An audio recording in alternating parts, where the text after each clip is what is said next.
What's up mga kabahay? Welcome sa ating panibagong vlog. Ngayon pag-usapan natin magkano ba ang labor sa paghuhukay ng lupa ng isang manual at ng isang backhoe natin. Let's go!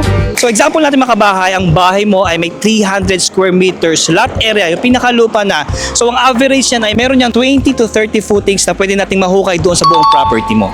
Sa manual labor, usually umaabot ang isang footing na may lalim na 1 meter to 1.5 meters ay umaabot yan ng 3 to 5 hours. So estimate natin na meron yung 4 to 6 na labor na nagtutulong-tulong doon. So aabot yan mga kabahay ng 3 to 7 days para sa 20 to 30 footings para sa possible 4 to 6 na nag-work para sa footing mo.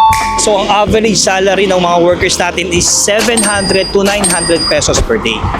Ito mga kabay, average na natin yung manual labor natin sa 5 days with 5 labors.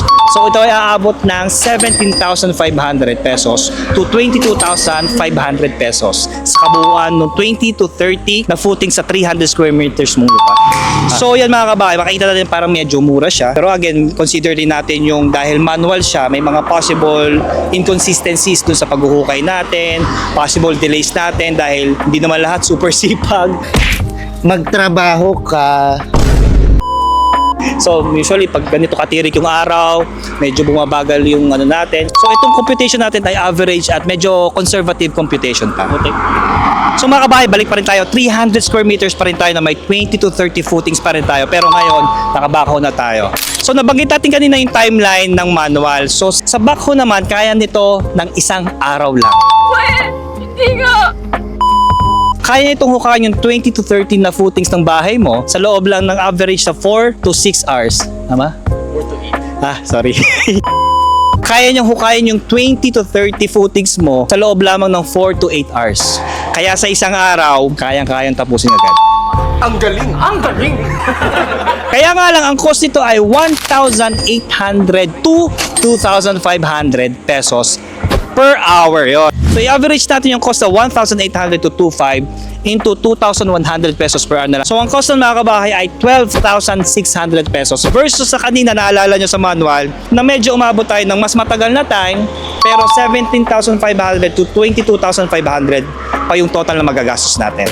So yun mga kabahay, pag-usapan naman natin ang pros at cons ng dalawang yan. Ang pros ng manual, anytime na kailangan mo silang tawagan, madali lang tawagin.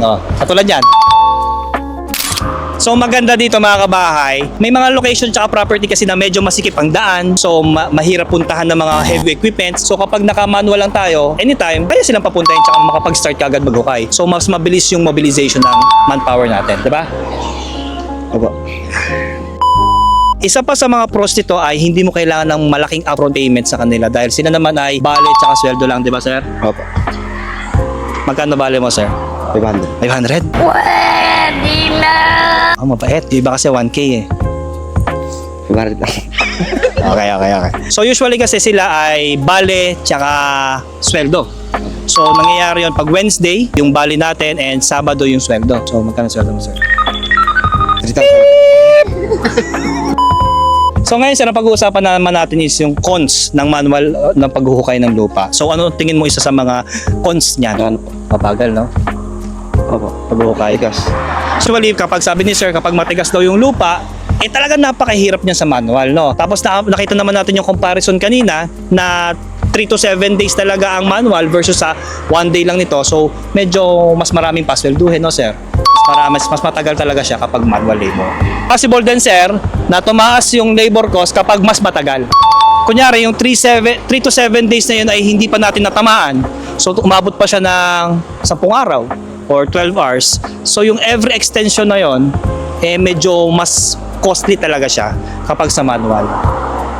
At saka medyo risky rin siya sa consistency kasi dahil manual siya, yung iba malakas pa, yung iba medyo dahil mainit, medyo napapagod agad. So mas risky siya sa consistency ng hukay natin and syempre dun sa manpower natin. So yun yung mga cons and pros ng manual labor natin. Thank you sir. So next mga kabahay ay pros ng backhoe natin syempre. So una mga kabahay, nakita nyo naman kanina, mas mabilis talaga siya 1 day versus naman sa manual natin na umaabot ng 7 days max or pwede pang mas matagal. Next ay less labor dahil isa lang yung nag-ooperate, hindi na siya marami. So paswelduhin lang talaga natin is yung per hour ng makina dahil included naman na doon yung operator at saka yung gasolina. Dito mga kabahay, mas consistent naman at predictable yung schedule kasi dahil malakas talaga to, adobe man yan, yung topsoil natin, mas madali lang nahuhukay katulad nito. Oh. So ito ay pangalawang araw pa lang.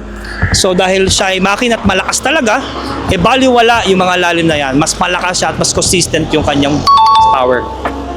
So mga kabahay, may cons din syempre to. Una, kita nyo naman yung size nito. Imagine, aray po, ginit! Imagine yung init ng baka. Hindi. Imagine niyo naman mga kabahay yung laki nito. So may mga locations talaga na hindi lahat ay given na may ganito kalaking road right of way.